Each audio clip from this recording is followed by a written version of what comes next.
Saber Direito desta semana é sobre direito administrativo. Você vai saber mais sobre licitações públicas, exceções ao dever de licitar, fundamentos do contrato administrativo, dever de gestão e sanções administrativas.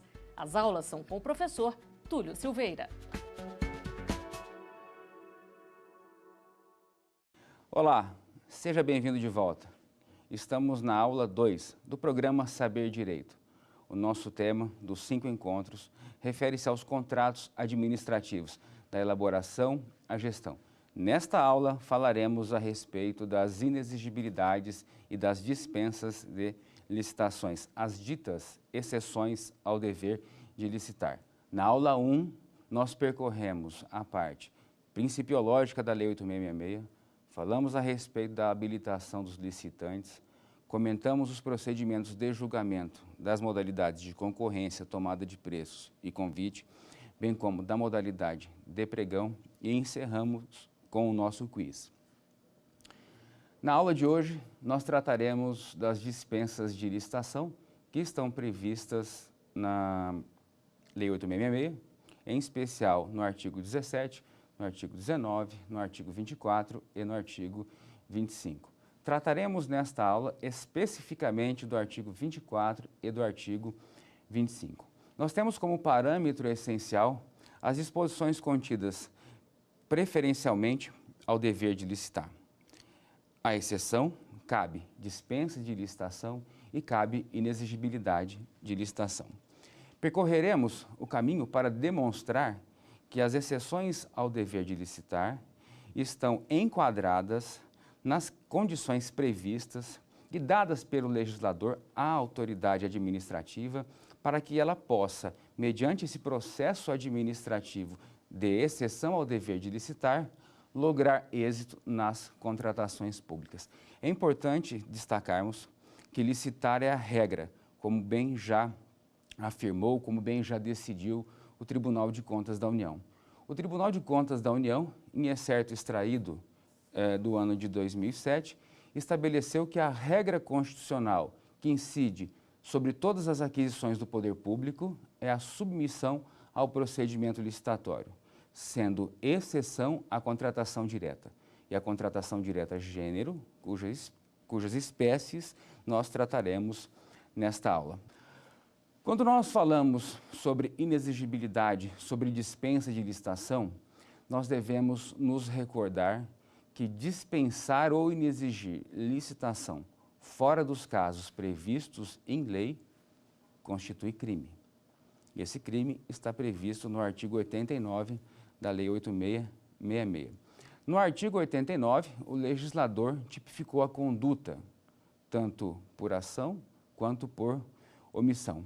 E no dispositivo que acabo de citar, o legislador traçou que dispensar ou inexigir licitação fora das hipóteses previstas em lei, veja, fora das hipóteses previstas em lei, ou deixar de observar as formalidades pertinentes à dispensa ou inexigibilidade, constitui-se fato típico, antijurídico, punível e culpável.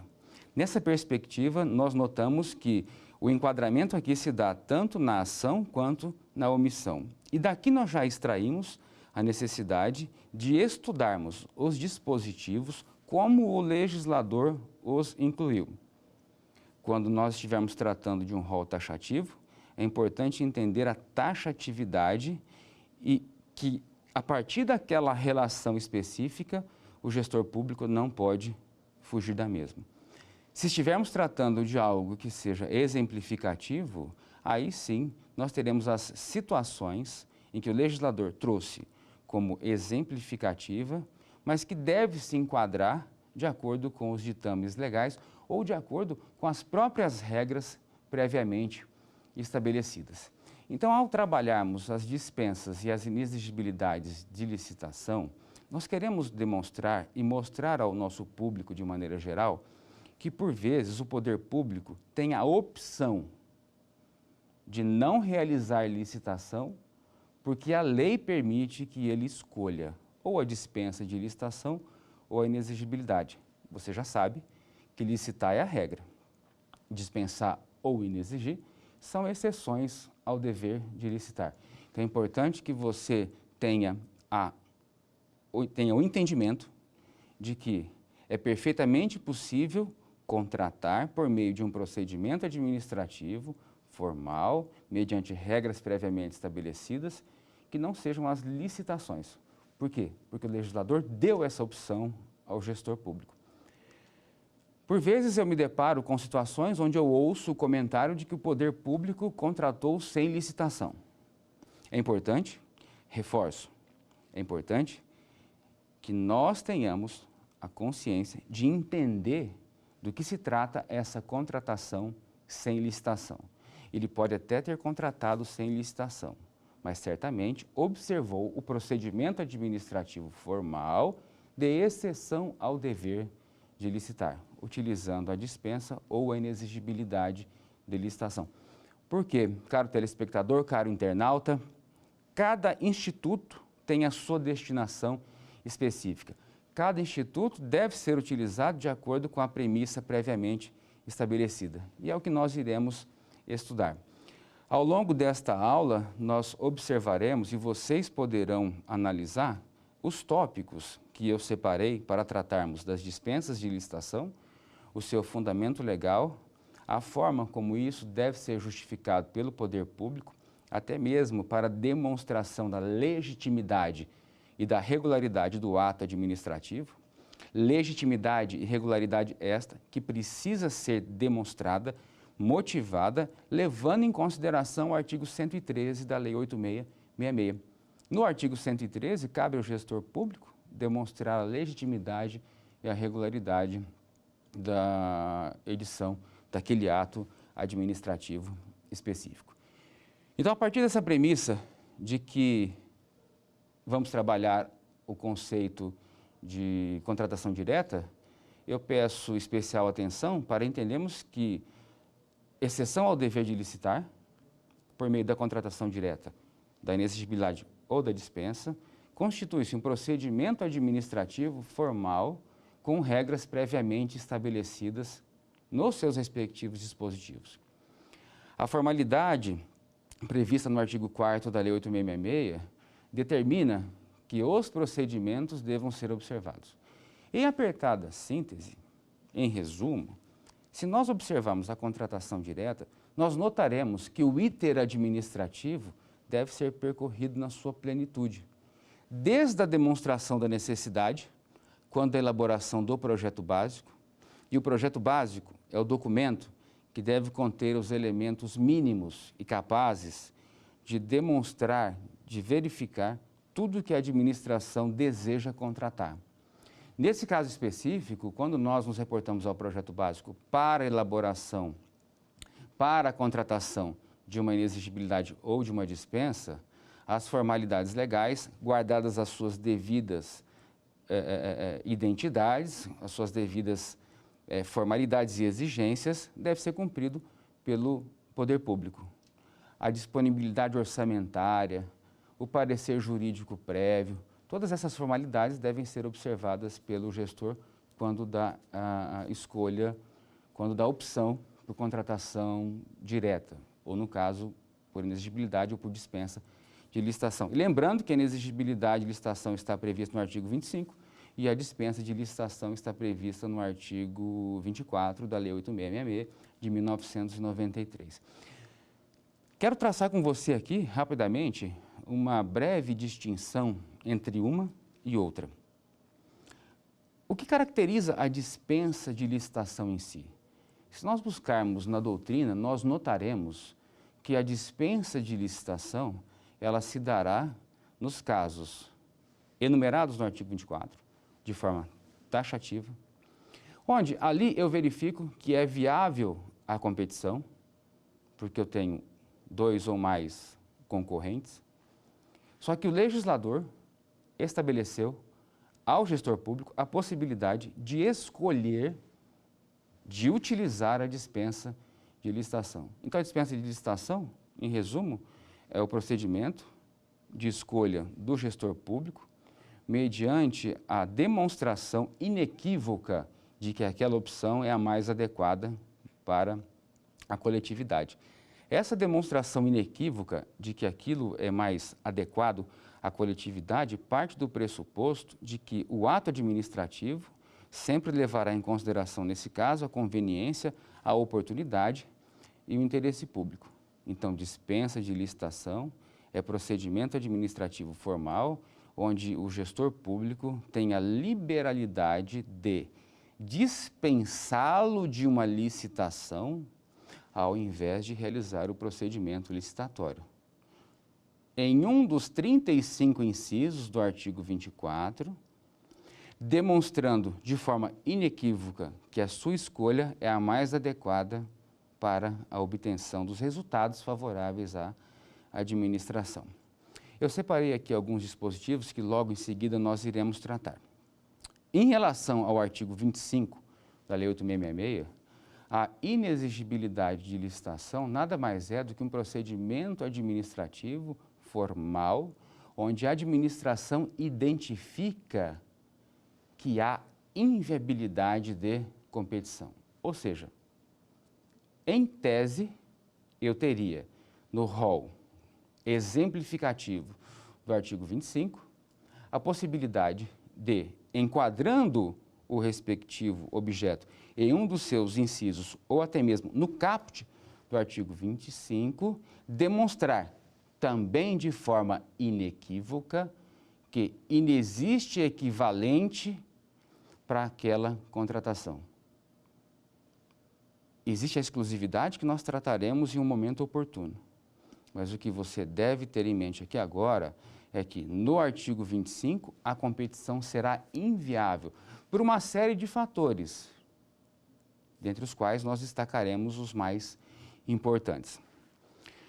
Então, dando continuidade ao nosso objeto, eu quero fazer aqui um breve registro para que você tome aí em casa o apontamento a respeito da licitação vedada. Mas, professor Túlio, existe licitação vedada? Como é que funciona isso na prática? Em termos conceituais, o que seria uma licitação vedada? Se nós trabalharmos o conceito de licitação vedada, que é apresentado pela legislação, nós notaremos que o legislador traçou o caminho para o gestor público para que ele pudesse trabalhar, identificando aquele caso específico, a melhor opção para a administração. E o artigo 7º, parágrafo 5º da Lei 8.666 de 1993, estabelece que é vedada a realização de licitação cujo objeto inclua bens e serviços sem similaridade ou de marcas, características e especificações exclusivas, salvo nos casos em que for tecnicamente justificável ou ainda quando o fornecimento de tais materiais e serviços for feito sob o regime de administração contratada, previsto e discriminado no ato convocatório. Faço uma pequena ressalva a respeito do regime de administração contratada, tá? Que esse regime de execução ele foi vetado quando da sanção da Lei 8.666, pelas razões que lá estão expostas. E aqui, nesse caso, o legislador estabelece que essa vedação significa, primeiro, não posso utilizar a marca como o direcionador ou como o indicativo de um determinado produto. Tanto que, quando nós abordarmos o artigo 25, nós notaremos que eu não posso realizar, eu estou proibido de realizar a inexigibilidade de licitação com base no inciso 1, em virtude da marca do produto. Então, essa vedação decorre da própria lei e da necessidade de que essa inexigibilidade não se refira à marca, mas se refira à essência do produto que a administração vai contratar. Nessa perspectiva, vamos trabalhar aqui alguns pontos que se relacionam e que se conversam efetivamente. Até porque, quando nós encerrarmos o 24 e o 25, nós notaremos a necessidade da demonstração da escolha do fornecedor, da situação emergencial calamitosa, conforme o caso, e a justificativa do preço que foi contratado, a justificativa do preço eleito para a execução daquele objeto, bem como a do próprio fornecedor, né? Nessa perspectiva, então, quando nós falamos de demonstração de motivação, eu me refiro à autoridade competente. A autoridade competente é aquela que está descrita no regimento interno do órgão ou entidade e vai ali identificar quem tem autorização, quem tem a competência legal para autorizar. E, ao final, encaminhar a autoridade superior para a ratificação do ato de dispensa ou de inexigibilidade de licitação, exceto para os casos do artigo 24, inciso 1 e 2, que o procedimento será mais simples, ou o procedimento será simplificado. Então, vamos tratar aqui do artigo 24. Eu separei alguns incisos aqui que julgo pertinentes para que a gente possa demonstrar e que você fique por dentro do que tem entendido os nossos tribunais, principalmente no caso, o Tribunal de Contas da União. Aqui faço uma breve separação no artigo 24. Por qual razão? Professor Túlio, é verdade que o artigo 24, inciso 1 e 2, dispensa de licitação em razão do objeto, mas também em relação ao valor? É verdade, o legislador fez essa separação. Ele separou o 24, inciso 1 e 2, para objeto e valores, e do inciso 3 em diante, do próprio artigo 24, a dispensa de licitação se dará exclusivamente em razão do objeto. No entanto, objeto, mas associado ao preço praticado no mercado. Essa dispensa de licitação não concede alvará ao poder público para que ele pague qualquer valor, para que ele contrate de qualquer maneira. Existe a regra, e principalmente a regra da pesquisa de preço e a justificativa de quanto está se pagando por aquele produto. Então, no artigo 24, 1 e 2, dispensa em razão do valor e em razão do objeto. É importante que você fique atento às mudanças que foram introduzidas pelo decreto 9.412, de 18 de junho de 2018, que alterou os valores das modalidades previstos na Lei 8666. E essa alteração incide diretamente no artigo 24, inciso 1 e 2, porque os dispositivos fazem referência de um percentual ao limite estabelecido nas modalidades. E essa referência aos limites estabelecidos na modalidade de convite se reflete aqui na dispensa de licitação em razão do valor. Nessa perspectiva, se nós temos a dispensa de licitação em razão do valor, nós temos que tomar muito cuidado com o fracionamento da despesa. Quando eu digo isso, eu me dirijo ao gestor público para alertá-lo a respeito do fracionamento de despesa. O que é o fracionamento de despesa? É a fuga utilizando procedimento inferior ao qual deveria ser utilizado. Mas, professor Túlio, hoje com a modalidade de pregão, nós não temos mais esse problema do fracionamento de despesa. Concordo, só que na modalidade de pregão, nós temos a contratação de bens e serviços comuns, qualquer que seja o seu valor. Mas na dispensa de licitação, eu estou adstrito ao limite definido no inciso 1 e 2, de acordo com o próprio entendimento do Tribunal de Contas da União, onde o subelemento da despesa é que será levado em consideração para que eu possa ter o limitador dos 10% do inciso 1, relativo a obras e serviços de engenharia, e os 10% do inciso 2, relativo a outros bens e serviços. Sempre lembrando que na administração indireta, esse percentual de 10 é elevado a 20, conforme o próprio dispositivo inserido no artigo 24 da Lei 8666. Então, trabalhando aqui o inciso 1 e 2, nós temos a dispensa em razão do valor. Nós temos que adotar o cuidado com o fracionamento de despesa. Segundo o excerto extraído do Acordo 1276 de 2008, segundo o Tribunal de Contas da União, as compras de bens e serviços se referem a um único exercício e a idêntico subelemento de despesa. A superação dos limites de dispensa de licitação configura fracionamento de despesa. Então, ele, Tribunal de Contas da União, determina que seja observado rigorosamente o disposto no artigo 24.2, em especial atentando para a necessidade de somar todos os valores contratados para o mesmo serviço, compra ou alienação, que possam ser realizados de uma vez só.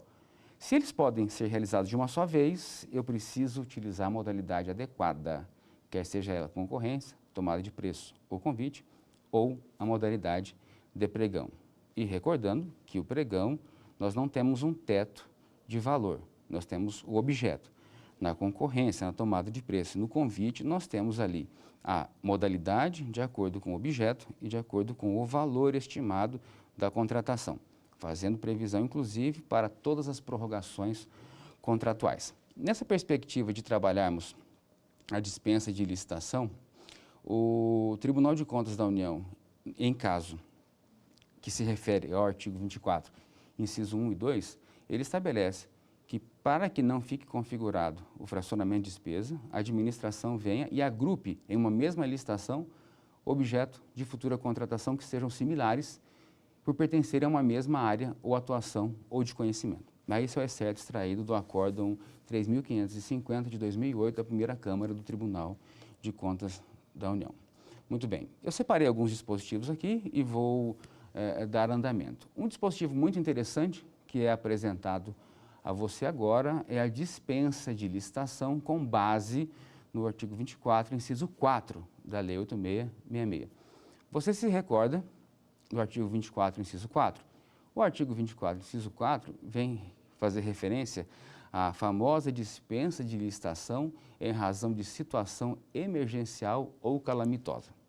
Bom, esse inciso 4 do 24, ele é muito difundido, só que acredito eu que ele precisa ser bem analisado e uma análise sistêmica, efetiva, para a sua correta aplicação. Nós temos alguns fatores aqui que vão orbitar o artigo 24, inciso 4. O primeiro deles é a questão da emergencialidade. É aquilo que deveria ter sido feito dentro do planejamento organizacional, cumprindo o princípio do planejamento que está previsto no artigo 6º do Decreto-Lei 200 de 67, mas que em tempo e modo não foram realizados. Mas também pode se referir a uma situação de calamidade pública, ou seja, algum evento da natureza que, sem precedente algum, tornou-se necessário que algumas medidas administrativas fossem adotadas. Então, no caso de emergência ou de calamidade pública. Para os bens e serviços e obras destinados exclusivamente a atender àquela situação emergencial ou calamitosa. Veja, não é para a contratação de tudo, era para a contratação dos bens e serviços de compras necessários à situação emergencial ou calamitosa. E nesse caso específico, telespectador, internauta que nos acompanha, essa relação de bens específicas para atender a situação emergencial ou calamitosa deve ser aprovada pela autoridade competente. No caso, a ordenação de despesas, né? A depender do regimento interno do órgão ou entidade. O fator interessante a respeito do 24.4 é que o prazo para que isso seja satisfeito não pode ser superior a 180 dias. 180 dias contado da situação emergencial ou calamitosa. Não é a demissão do empenho, é contados da situação emergencial ou calamitosa. E esses 180 dias não podem ser prorrogados, porque o próprio dispositivo veda essa prorrogação. Quando muito, a administração demonstrando de forma inequívoca, de forma verossímil, que aquela situação emergencial calamitosa não foi encerrada, que ela não foi concluída, a administração pode, guardadas as devidas justificativas, realizar uma nova dispensa de licitação com base no artigo 24.4. Mas ela nunca poderá prorrogar aquele contrato decorrente da situação emergencial ou calamitosa. É importante que o gestor público também tenha em mente que, caso ocorra a situação emergencial calamitosa e ele não adote as providências, os procedimentos em tempo e modo oportuno, ele responderá por omissão, ainda que aquela situação emergencial calamitosa tenha se dado em decorrência da falta de planejamento das organizações. Nesse caso específico, a administração, na figura da autoridade competente, vai demonstrar a necessidade, conveniência e oportunidade, vai selecionar aquele que é o ideal para poder concluir o objeto dentro dos 180 dias. E recapitulando, esse contrato não pode ser prorrogado. Quando muito, a administração pode realizar uma nova dispensa de licitação em razão da situação emergencial ou calamitosa. A partir dessa premissa de que o 24 traz a regra de que surgiu a ocorrência, a incidência daquela situação, já há permissivo legal para que as medidas administrativas sejam tomadas. Situação emergencial calamitosa, para os bens, serviços e obras exclusivamente destinados a atender aquela situação emergencial, pelo prazo que durar aquela situação emergencial, isso não pode ser superior a 180 dias. A data limite de vigência desse contrato administrativo de dispensa de licitação não pode ser superior a 180 dias. Quando muito, a administração, evidenciada o não encerramento dessa ocorrência, poderá realizar uma nova dispensa de licitação. Ok? Eu separei aqui alguns incisos e vou passar adiante com vocês. O inciso 5, acredito ser muito interessante para que possamos fazer a exposição do mesmo. O que diz o inciso 5 do artigo 24? Lembrando que nós temos no artigo 24 uma relação taxativa. Essa relação taxativa deve ser observada em totum pela administração. A relação exemplificativa é apresentada no artigo 25 da Lei 8.666 para inexigibilidade de licitação. A dispensa em relação taxativa. E o inciso 5 do artigo 24 estabelece que quando não acudirem interessados à licitação anterior e esta justificadamente não puder ser repetida pela administração, sem prejuízo para a administração. Veja, quando não acudirem interessados à licitação anterior e esta justificadamente não puder ser repetida, porque a repetição pode ocasionar um prejuízo para a administração, um prejuízo irreparável ou um prejuízo de difícil reparação. E mantidas, neste caso, todas as condições pré-estabelecidas. Na prática, significa o seguinte: nós tivemos uma licitação deserta. Quando não acudiram interessados, é porque não compareceu nenhum licitante interessado, quer seja na concorrência, quer seja na tomada de preço ou até mesmo no pregão. Então, a licitação deserta é o não comparecimento de licitantes ao certame divulgado pela administração. Só que onde é que mora o detalhe? O detalhe reside na condição de que a administração deve repetir o certame. Essa é a regra. Licitação deserta, repete-se o certame. O certame só não será repetido e haverá contratação direta com base no 24.5, quando restar evidenciado que a repetição do certame pode ocasionar um prejuízo irreparável ou um prejuízo de difícil reparação para a administração. Aí eu tenho uma licitação deserta. E é importante que você consiga distinguir o que é uma licitação deserta de uma licitação fracassada. Uma licitação fracassada é quando nós temos os interessados que compareceram à sessão, só que por um motivo ou outro, todos foram inabilitados ou todos foram desclassificados. Só que no caso de uma licitação fracassada, a administração ainda pode solicitar proposta ou habilitação ou documento, escoimado dos vícios que ensejaram as suas respectivas inabilitações ou rejeição das suas propostas comerciais. Então, nesse caso da fracassada, a própria Lei 8.666 estabelece que a administração tem a possibilidade, tem a faculdade de requerer aos interessados que participaram do certame novas propostas ou nova apresentação de habilitação, escoimados vícios que ensejaram a sua exclusão no prazo de 8 dias úteis. Veja a diferença da licitação fracassada para a licitação deserta. O dispositivo do artigo 24.5 faz referência à licitação deserta, quando não acudiram interessados a participar do certame. Nesse caso específico, a administração tem ali a faculdade de contratar direto, desde que observe os requisitos e a demonstração de que não pode ser repetido o certame e, caso esse certame venha a ser repetido, vai trazer um prejuízo irreparável para a administração. O inciso 7 do artigo 24 vem consignar o seguinte: quando as propostas apresentadas consignarem preços manifestamente superiores aos praticados no mercado nacional ou forem incompatíveis com os valores fixados pelos órgãos oficiais competentes. casos em que, observado o parágrafo único do artigo 48 desta lei e persistindo a situação, será admitida a adjudicação direta dos bens e serviços por valor não superior ao constante no registro de preço. Aqui o procedimento é bem simples, né? A administração verifica que há preços manifestamente superiores, ela precisa resolver aquela situação específica. Se persistir isso na licitação, ela pode contratar direto, desde que, mediante pesquisa justificada, identifique que o preço contratado não está superior aos eventuais preços registrados em atas de registro de preços que estejam vigentes.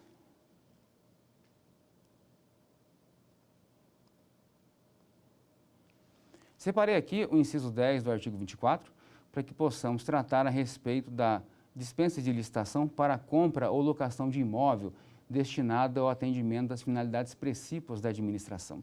Então, veja, a administração tem a necessidade de comprar ou locar um imóvel para instalar a sede, um anexo, uma extensão do órgão ou entidade. Então, o 2410 estabelece a possibilidade de se trabalhar a contratação direta, desde que fique evidenciado que aquele imóvel é o mais adequado em razão da localização, em razão da infraestrutura, em razão da possibilidade de acessibilidade, de facilidade de locomoção e localização, para que possa contratar por dispensas de licitação. No entanto, a administração contratante, quando utiliza esse dispositivo, ela deve observar in totum o preço praticado no mercado. Isso não dá a ela autorização para pagar preço superior ao praticado no mercado. Muito pelo contrário, ela tem que demonstrar que o preço é adequado e aliar as condições previstas dessa contratação direta. Em especial, e aí friso, cujas necessidades de instalação e localização condicionem a sua escolha. E aí o complemento do dispositivo, do inciso 10. Que o preço seja compatível com o valor de mercado, segundo a avaliação prévia do respectivo órgão competente. É importante já fazermos aqui uma ligação com o regime jurídico desse contrato que será celebrado pela administração. Nós sairemos dos contratos administrativos, isso eu vou falar com vocês no momento oportuno, e partiremos para os contratos da administração. Esse contrato de locação vai seguir as regras do mercado privado, vai seguir a lei das locações, a lei do inquilinato, onde a administração se sujeitará àqueles dispositivos, àquela situação específica.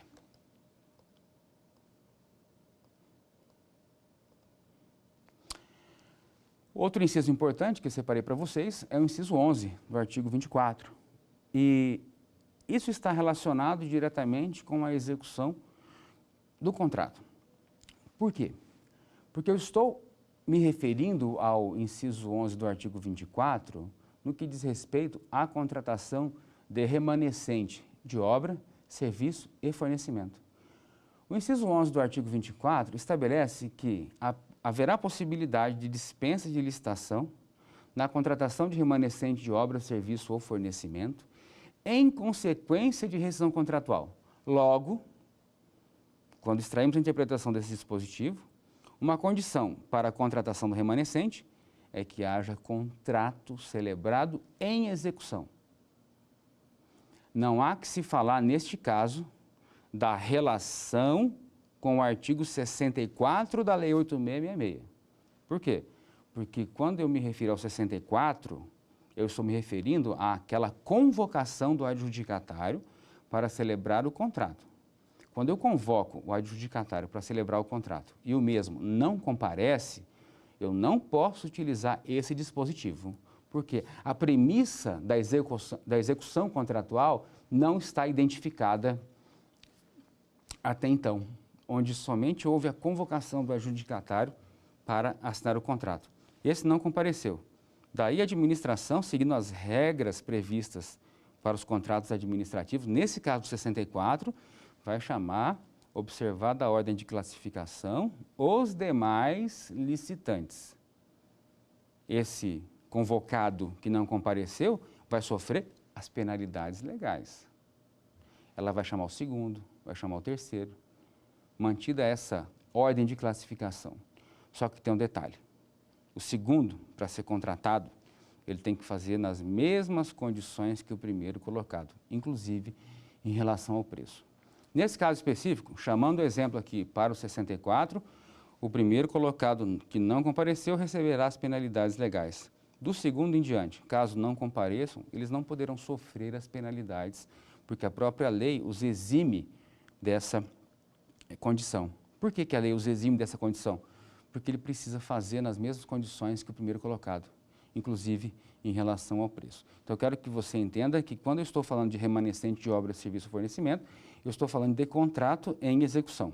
E nessa perspectiva do contrato em execução, na contratação de remanescente de obra, serviço ou fornecimento, em consequência de rescisão contratual, desde que atendida a ordem de classificação da licitação anterior e aceitas as mesmas condições ofertadas pelo licitante vencedor.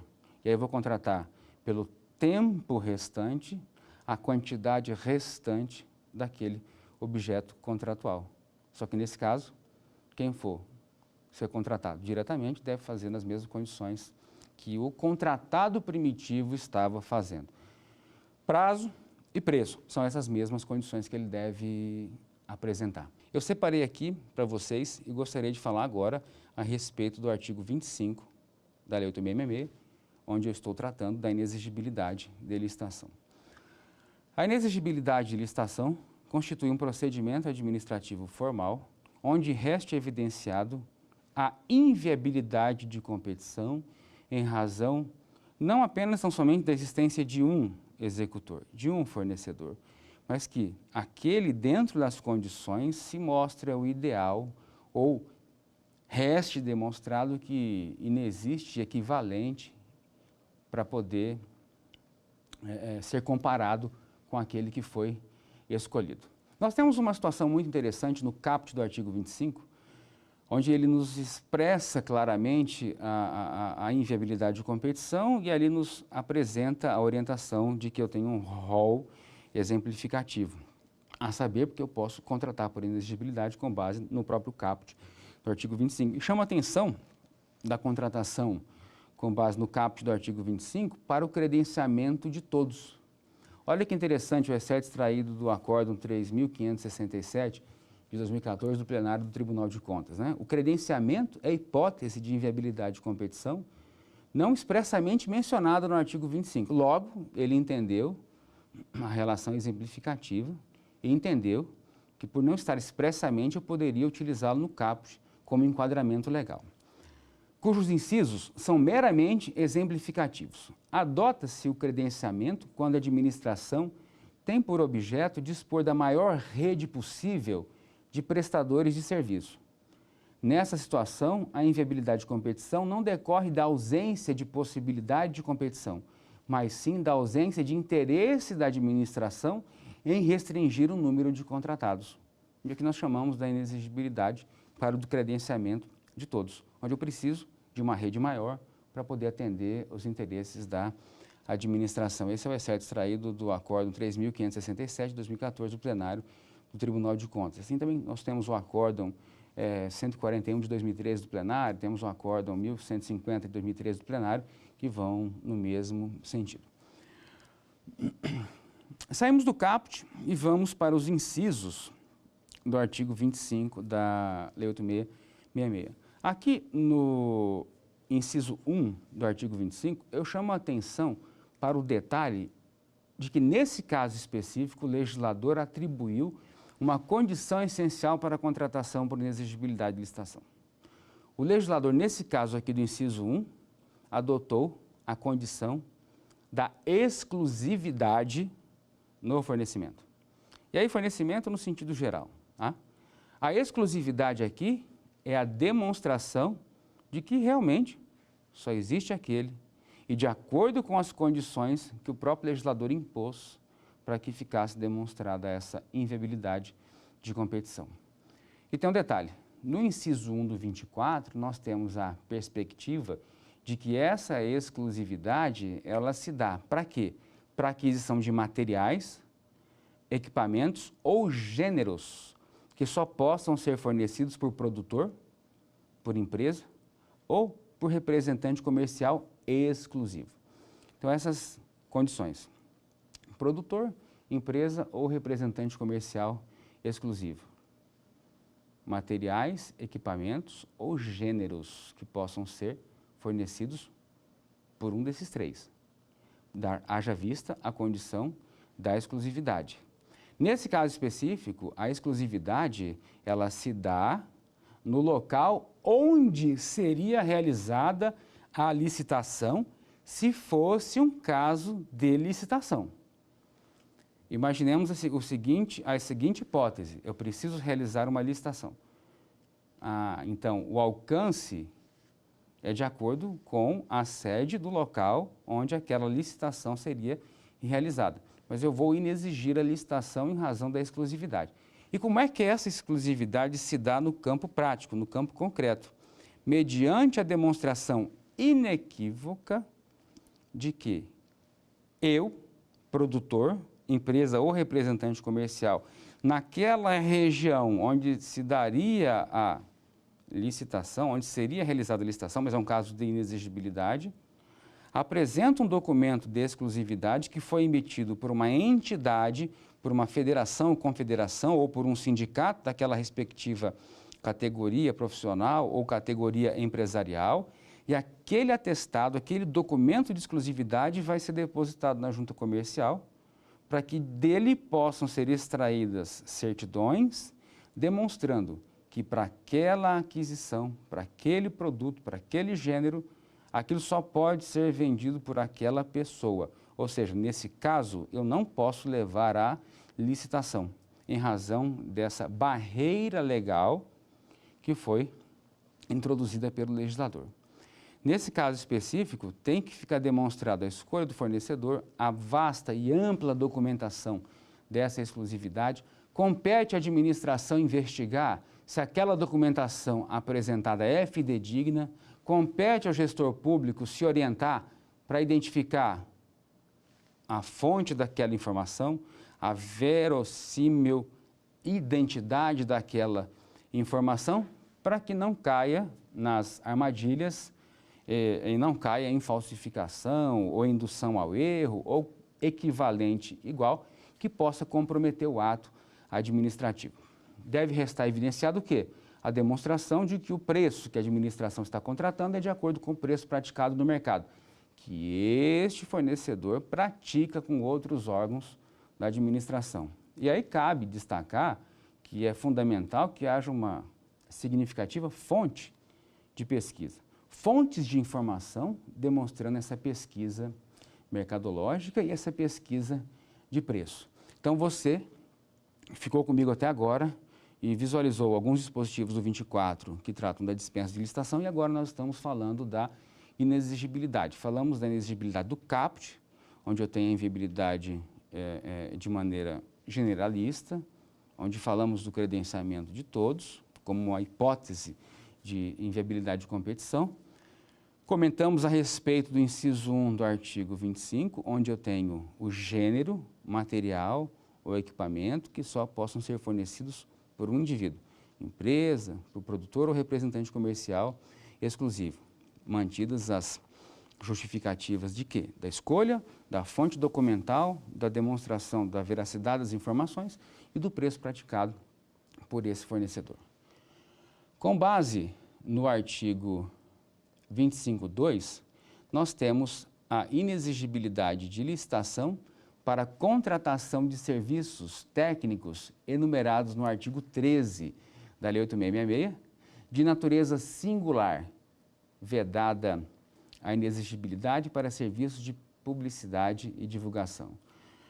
Quero chamar a atenção de vocês aqui a respeito desse dispositivo, porque o legislador estabeleceu aqui e fechou com o artigo 13, e o artigo 13 vem retratar serviço técnico profissional especializado, e esse serviço técnico profissional especializado, ele vai estabelecer a condição da contratação, levando em consideração a sua experiência e a sua notoriedade. Então, se eu pudesse aqui rapidamente fazer um percurso pelo artigo 13 da Lei 8.666, que eu vou encontrar no artigo 13 como serviço técnico profissional especializado.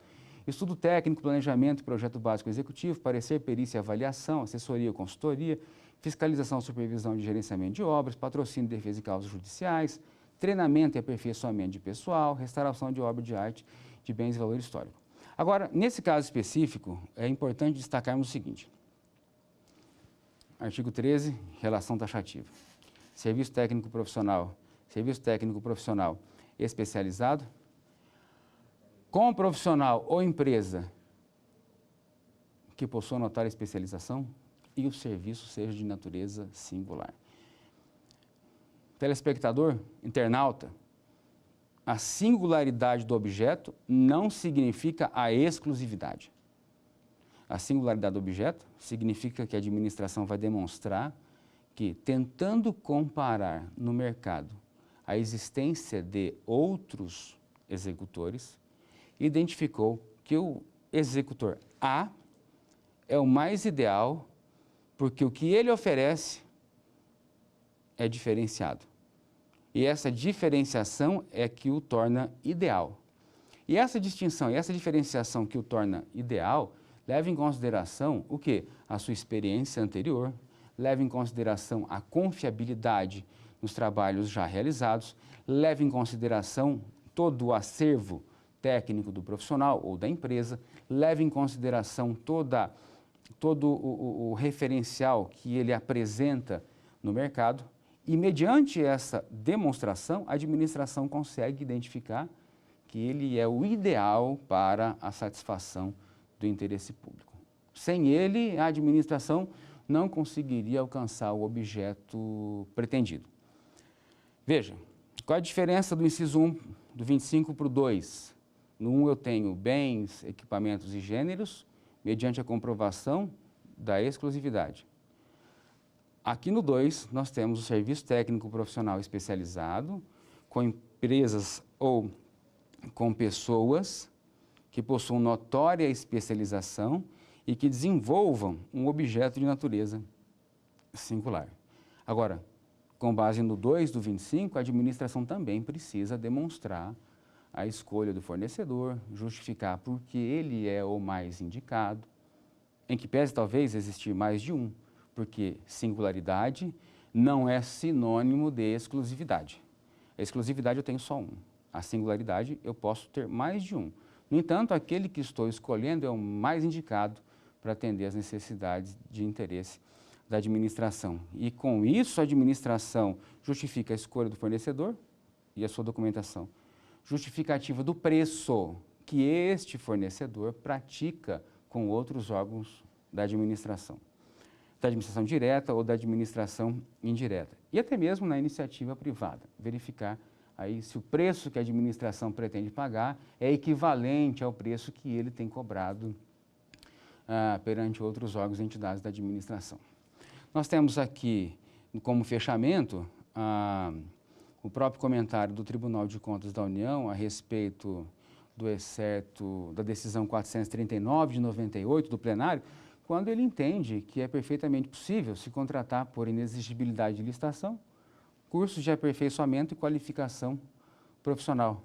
Quando ele entende que é perfeitamente possível contratar serviços técnico-profissionais de consultoria jurídica, de defesas de causas judiciais, quando restar evidenciado que aquela entidade, que aquela empresa, que aquele profissional é o mais indicado para defender os interesses da administração e, indiretamente, defender os interesses da coletividade. O artigo 24 e o artigo 25, de acordo com os comentários que nós fizemos aqui até agora, constituem-se um rol das possibilidades da administração realizar a contratação direta. Nós vamos fechar aqui agora o artigo 25, com base no inciso 3, onde, no inciso 3, nós temos a possibilidade de que ela não diz respeito mais à contratação por exclusividade, ela não diz respeito à contratação por singularidade, mas ela diz respeito agora à contratação de qualquer profissional do setor artístico, diretamente por ele ou por seu representante, por seu empresário exclusivo, desde que consagrado pela opinião pública ou pela crítica especializada. Então, a contratação de artista Nesse caso específico, ela tem que se curvar a demonstração de que aquele profissional, ele é integrado, ele é famoso, ele está ali em constante manifestação da crítica especializada e a opinião pública entende que ele é o mais indicado para satisfazer os interesses da administração naquele ponto específico, ok? Feito isso, falamos do artigo 24, falamos do artigo 25, nós vamos chamar agora um quiz.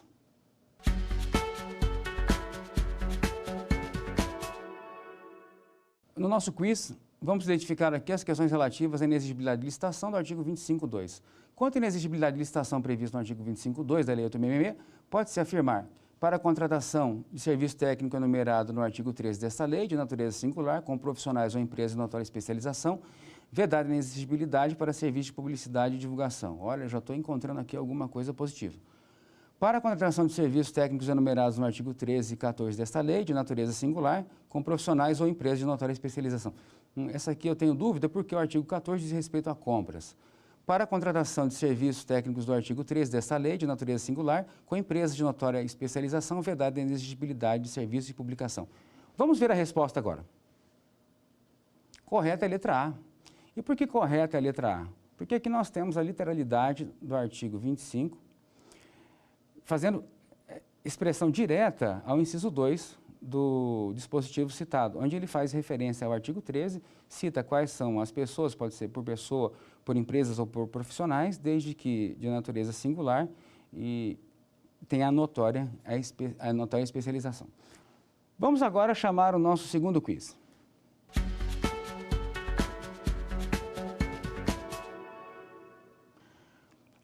O segundo quiz diz respeito à dispensa de licitação prevista no artigo 24, inciso 4 da Lei 8.666.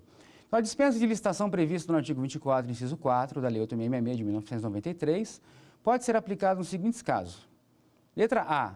Nos casos de emergência ou de calamidade pública, quando caracterizada urgência de atendimento em situações que possam ocasionar prejuízo ou comprometer a segurança de pessoas, obras, serviços, equipamentos ou outros bens públicos ou particulares.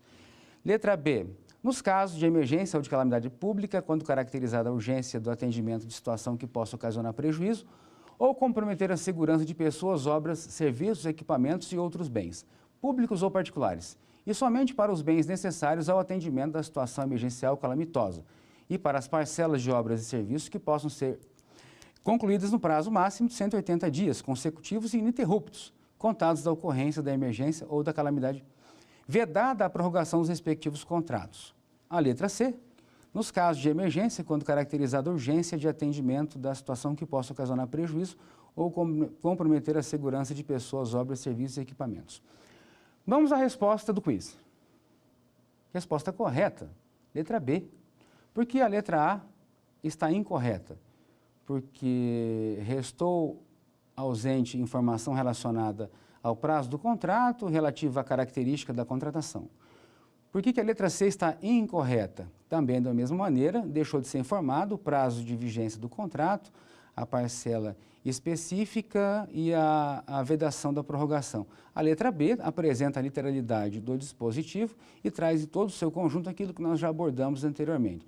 Eu preciso de uma situação que possa comprometer a segurança de pessoas, obras e serviços, públicos ou particulares, a questão relacionada aos bens necessários a atender apenas e não somente as parcelas de obras e serviços que possam ser concluídas dentro do prazo de vigência desse contrato, que não pode ser superior a 180 dias consecutivos e ininterruptos, contados da ocorrência da emergência ou da calamidade. Com isso, nós encerramos a aula 2. Na aula 2, nós buscamos identificar alguns casos de dispensa de licitação e inexigibilidade, apresentar a distinção de um e de outro, a forma de se contratar, de se justificar e como colocar isso em caso prático. Agradeço a sua participação, nos encontramos na próxima aula. Muito obrigado.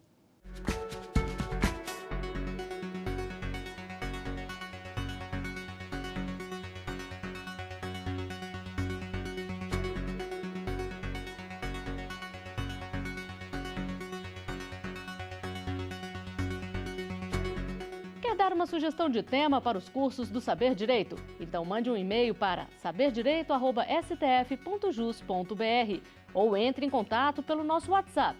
O número é esse que aparece na sua tela. Você também pode estudar pela internet. Basta acessar o site tvjustiça.jus.br ou rever as aulas no canal da TV no YouTube, TV Justiça Oficial.